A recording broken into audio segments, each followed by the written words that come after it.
Okay, guys, we're back here again. I'm going to show you what I bought at a card show yesterday in Des Moines, Iowa. I was actually set up at that show. I think I'll make a separate video on talking about what I sold there and how I see the current state of the hobby. But anyways, let's get started on what I bought. I bought quite a bit yesterday and I traded for some of this as well. So we'll get started here. This is the 84 USFL top set and the 85 set. So if you're not familiar with USFL, they tried to compete with the NFL. They got a lot of good players, a lot of college players. Herschel Walker, Reggie White, Steve Young, Doug Williams was there. Um, so they had a lot of good players that they tried to steal away from the NFL. And I think they probably paid more than what the NFL would have paid these guys. So a lot of those guys went over there, but, they only lasted for a few years. They just couldn't compete with the NFL. So these sets are worth, so this one is missing the Steve Young, but overall it's a nice shape. It's got all the other cards, Reggie White, all those guys. This set is complete, has all of them. Even with the Young missing, I think these are $300 combined. What I'll probably do is I'll just break up, the Reggie White was really nice looking. I'll probably just break up these sets. Maybe not this one, but we'll see what I do on those. Next, I always was a fan of minor league sets, and we got some good ones here. This is the Ken Griffey Jr. 1987 Bellingham Mariners set. It's a sealed set. Pretty tough to find these, really. You don't see a lot of the sets still unopened. A lot of the Griffies have been graded that you see. This is a Modesto A's. This has alumni cards of Ricky Henderson, McGuire, Canseco. I'm not sure who else is in there, but this is a 1986 Pro Cards. It's got John Smoltz. This is a Tampa Yankees, and this is one of Jeter's first card. I think it's his first actual minor league card, and it's got Mariano Rivera as well. I'm not sure what that goes for. I know this goes for a couple hundred. These probably go for 30 to 40 a piece. This all-star set, I know I talked about this in the past, where if you see this Griffey by itself and the back is ultra white, you're probably looking at a reprint. So there's a lot of reprints on this. But if you find the whole set together, this is sealed. You can tell this is the original packaging. That's a legit card. So just be careful. Don't buy this card by itself when you see it, unless it's graded by PSA or Beckett or someone reputable. So those, I paid $125, plus I gave the guy like $70 in trade. He was a dealer. These sets, I gotta believe they're worth over $300. I think pretty easily over $300. And I always like the minor league sets. So other thing I look for is really unusual items. So all of these autographs here. So these are, you can tell they're from album pages. So somebody probably went to, these are all CFL. So there's a whole bunch of these. And a lot of these guys would have, probably all of them played somewhere in the United States. Some of them might have played for the NFL, but at least they played in college, probably for a major university, a lot of these guys. And a lot of these guys were real good players. Maybe they could have made it in the NFL, but they might have got more playing time or made more pay in the CFL. And these are all from the 60s. There's a lot of them here. I haven't had a chance to look these up yet, but I gotta believe, they were all around $2 a piece. Some of them are dual signed pages, so they were a little more, $3. But I didn't look any of these guys up, but I know they got to be rare. Just, there's one on the back, Jim Palmer. I don't know. I don't know who a lot of these guys are, but like this is an actual CFL card. I think that's from 61 CFL or maybe 63, but it's signed on the back as well. So somebody went through and had an album, a book, and they would have had to been at the games and they went and got these albums signed. I don't know who detached the album, if this dealer did that or if he probably just bought them like these, but or picked them up in a collection or something. But really unique items. You're not going to see these kind of autographs, and maybe there's some real like gems in here, I'm not sure, but I'll just have to research all these and see what I come up with. But that's part of the thing. Like, I know these are rare. These are probably rare signatures, most of them. Hard to find. Now, whether they're real sought after, I don't know, but I'm not going to research all these when I'm at a show. I don't really have time to do that. But at $2 a piece, easily worth that. They're each easily worth that. So another thing, I bought a bunch of tickets. I think I've mentioned this in the previous video as well, that ticket stubs can do really well, and these are all Iowa tickets, being in Iowa. I just picked out some 80s stuff. I think this is a 70s. This has now Kinnick on it, so that's going to be more desirable. And I picked out like versus Iowa State or versus a Big Ten team, a Big Ten team like Penn State or something. So this was $3. Dave Kingman, first day cover, where he's actually pitching. These were really cool. Here's some more tickets. And these tickets were all $1 a piece. I think I can get 5 to 10 on all of them, no problem, especially the Iowa State tickets, all $1 a piece. Can't go wrong with that. There was some, he also had these are the 1957 Rose Bowl. Iowa was in the Rose Bowl that year. There's 2 of those. And Rose Bowl tickets are pretty sought after as long as they're reasonably old. So like in the 50s or earlier, you're probably going to do pretty well if you can find them cheap. And these are all from the same dealer, so I got a little better price on what I bought, because I bought quite a bit of stuff from him. So these are really unique photos here. This is the Baltimore Colts, and these are snapshot photographs. So there was, and a lot of times, maybe half the time, I guess, you'll see something written on the back. Okay, so College All-Star Game, 1971. Well, I saw this. It said All-Star Game on that one, and I looked that up, and they played the College All-Star team, the Baltimore Colts, and they beat them, but these are all snapshots from that game. They must be coming onto the field. Maybe it's halftime, or there's the scoreboard there, so 0-0. So it must be, there's nobody there. Can imagine if an NFL team played a college all-star game nowadays, the place would be packed. I mean, there's nobody in the stands there. And even there's more people there, but it's maybe half full. And this is something I really like. These were all $1 a piece. I really find these snapshot photographs fascinating.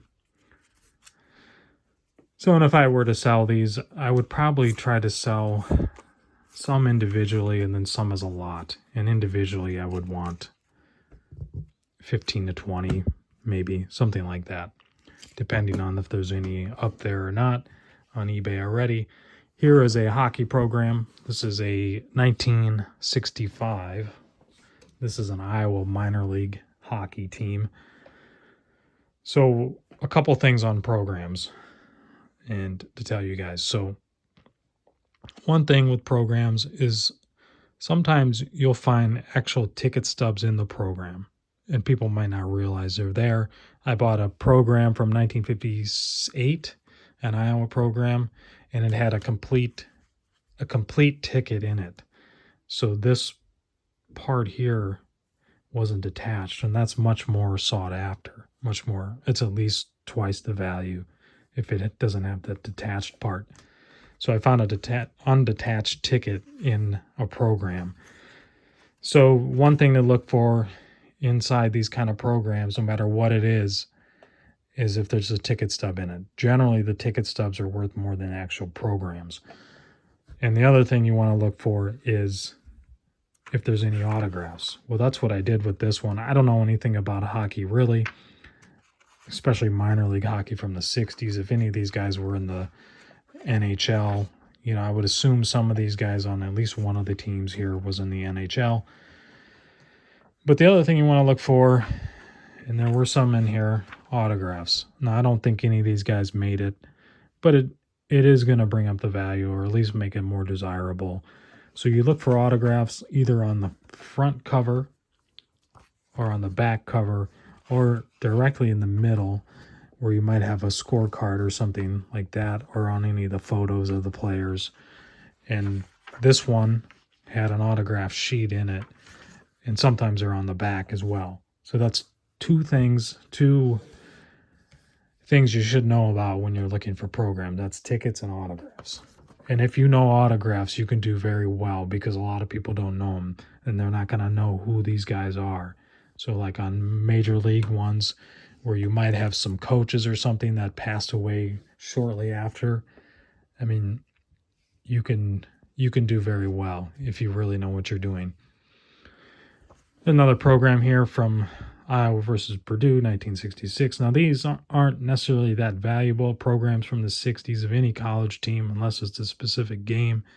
However, this one has Niall Kinnick on it. Anything Niall Kinnick, he was a Heisman Trophy winner for Iowa.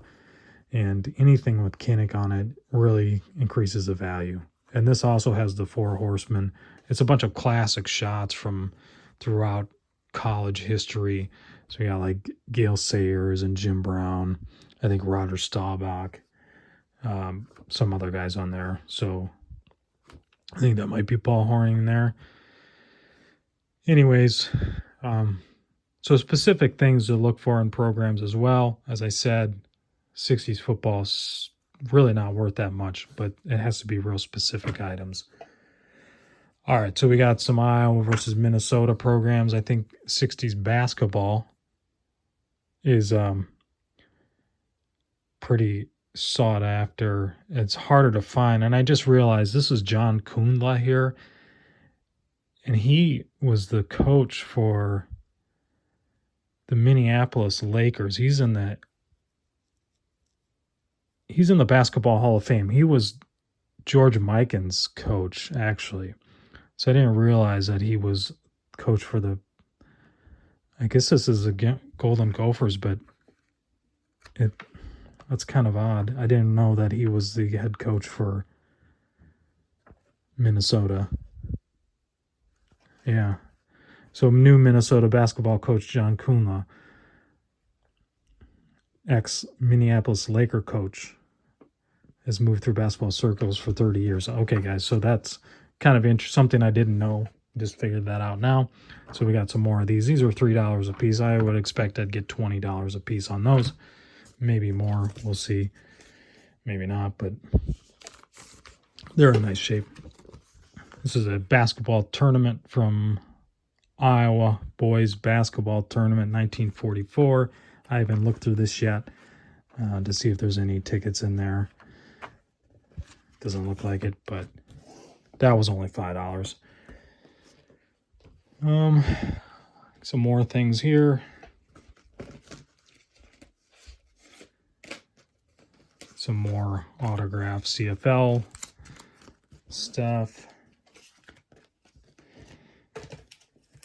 I traded for this Otani rookie. This is a numbered rookie out of 99, and it's graded 9.5 by SGC. That's about a $250 card, and that's how much I traded. I just traded $2 and $5 cards for that. Kind of running out of time here, but here's some 3x5s. One thing I wanted to mention was, all right, so there's some early guys in collecting autographs. Conrad Anderson is one of them, and Jack Spalling's another one. These guys wrote to players. They probably had hundreds of thousands of autographs. I'm guessing this guy, Conrad Anderson, I've ran into his name several times, and I bought quite a few of those from this guy. These were $1 a piece that had his name. So this guy is an original autograph collector. And I think he got to the point where some people, like, he would write to the same guys over and over and over again. And it's pretty interesting because I think people got annoyed with him, stopped signing for him. I have one 3x5 that basically said something to the effect of, you must have it all, because you've written to me so many times. And, to Conrad. So if there's any autograph collectors out there watching this, you guys might be familiar with that name. Maybe you've seen that name. A lot of autographs have come from his collection. There's Randy Hundley. So I went through probably about 1,000 of these, and these are the ones I picked out. And a lot of them were to this Conrad Anderson. I don't know, I find that pretty interesting myself to find those kind of things, and they'll just be in random places, but it's Jack Smalling and Conrad Anderson are two of the original autograph collectors. So I have one more item to show you. This is a very unique item, I thought. Really cool.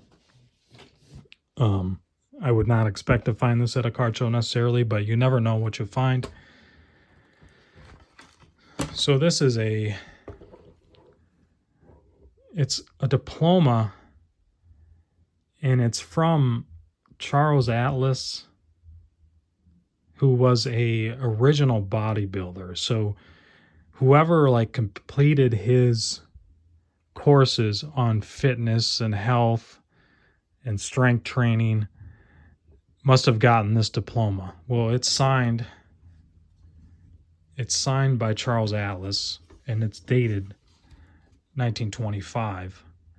So it's signed by Charles Atlas, and his signature alone is probably a couple $100. And it's also signed by their physician there. And there's the guy. I haven't looked that up yet. It's kind of hard to tell who that is, but it's about a 16 by 20 diploma. And I really have no idea what this is worth, but it looks like Charles Atlas' signature on a cut is probably a $200 signature. Now, he was like a godfather of fitness and bodybuilding. And I think he had these courses that, you might see the old comic books where the guy is on the beach and a muscle guy is coming up and kicking sand in front of his girlfriend and takes his girlfriend away or whatever. I think these are the courses that he sold in comic books and magazines, whatever. I think that's what this is. And there's no comparables on eBay. I don't really see anything. But I would guess, it's a really cool item. It needs a better frame. It needs to be presented a little better. Not that I would necessarily go do that, but I could definitely imagine someone wanting this and putting it, in a gym, or if they're a personal trainer or something like that, or even a professional bodybuilder or fitness expert in any kind of way, to want this in their collection and hang it on their wall or whatever. But anyways, I paid $30 for it. Honestly, I think it's worth between $300 and $500. I don't know that I'm going to sell it necessarily, but I think personally, I think that's what it's worth. I think especially if you presented it better, in a better frame, a matted piece, and it's almost 100 years old. And I would imagine like Arnold Schwarzenegger and those Lou Ferrigno and those kind of guys would have been highly influenced by Charles Atlas. I'm sure they were. I don't think there's any way he wouldn't have had a major influence. And I think he was from Italy, I believe, so he was from overseas as well. But anyways, guys, this is what I have. I bought quite a bit yesterday, more than I probably normally do at a small show. But I'll have more videos like this. Any show I go to, I pretty much try to find stuff, and I will show you guys what I found and what I expect to sell it for, or what I paid for it anyways. But thanks guys for watching. Please like and subscribe, leave a comment below, and I'll read it as well. Stay tuned.